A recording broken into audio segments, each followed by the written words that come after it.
Hello friends, welcome to my channel natural വേൾഡിലേക്ക് എല്ലാവർക്കും സ്വാഗതം. നമ്മളിത് ചെയ്യാൻ പോകുന്നത് ഒരു അരി ലഡു കേട്ടോ. അരി വറുത്ത ഉണ്ട, അരി ലഡു എന്നൊക്കെ പറയും കേട്ടോ. നമ്മൾ കുറച്ച് അരി എടുത്ത് പാനിലിട്ട് നന്നായി ബ്രൗൺ നിറമാകുന്നത് വരെ നമുക്കിത് വറുത്തെടുക്കാം കേട്ടോ.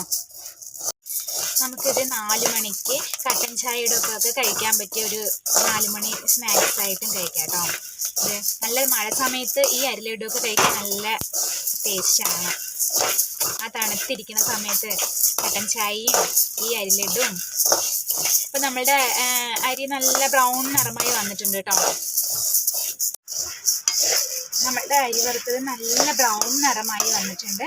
നമുക്കിത് ഇനി പൊടിച്ചെടുക്കാം കേട്ടോ. ചൂടാറിയതിന് ശേഷം നല്ലതുപോലെ പൊടിച്ചെടുക്കാം. നമ്മൾ അരി നന്നായി പൊടിച്ച് വെച്ചിട്ടുണ്ട് കേട്ടോ. അതിലേക്ക് 1 കപ്പ് തേങ്ങ ചിരവിയത് ഇട്ട് നന്നായി മിക്സ് ചെയ്യുന്നുണ്ട്. നമ്മളിതിലേക്ക് വെല്ലം പാവ് കാച്ചി വെച്ചിട്ടുണ്ട് കേട്ടോ. നല്ല വെല്ലം പാവ് കാച്ചിയത് ഇതിലേക്ക് മിക്സ് ചെയ്തിട്ട് നമുക്കിത് ഉരുളകളാക്കാം കേട്ടോ. നമ്മൾ വെല്ലം നല്ലതുപോലെ പാവ് കാച്ചി വെച്ചിട്ടുണ്ട് കേട്ടോ. ഇതാണ് നമ്മൾ ഈ ഉരുള പിടിക്കാനായിട്ട് നമ്മൾ ഈ അരി വറുത്ത പൊടിയിലേക്ക് ഒഴിച്ചു കൊടുക്കുന്നത്. ഇതിലേക്ക് ആവശ്യമായ സിറപ്പ് ഒഴിച്ചു കൊടുക്കാം കേട്ടോ. ഈ വെല്ലത്തിൻ്റെ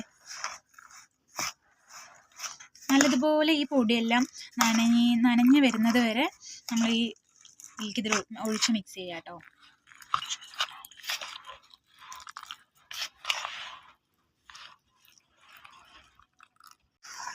നമ്മൾ വെല്ലത്തിൻ്റെ പാവ് ഇതിലേക്ക് ഒഴിച്ച് നന്നായി മിക്സ് ചെയ്യും. ഒരു ലൈറ്റ് ചൂടോടെ കേട്ടോ നമ്മളിതിൽ ഒഴിച്ചിരിക്കുന്നത്. ആ ചൂടോടെ തന്നെ നമ്മൾ ഉരുളകളായിട്ട് പിടിക്കാം കേട്ടോ. ഈ പാകമാവണം കേട്ടോ. നന്നായി മിക്സ് ചെയ്തിട്ട് നമുക്കിനി ഉരുളകൾ പിടിച്ച് തുടങ്ങാം കേട്ടോ.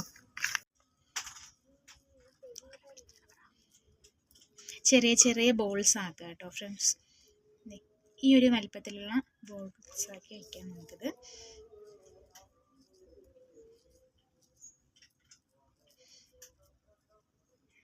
നമ്മളപ്പോൾ ഒരു ബോൾസ് ആക്കിയിട്ട് വെച്ചിട്ടുണ്ട്. നമ്മുടെ ടേസ്റ്റി ആയിട്ടുള്ള അരി ലഡു തയ്യാറായിരിക്കുകയാണ്.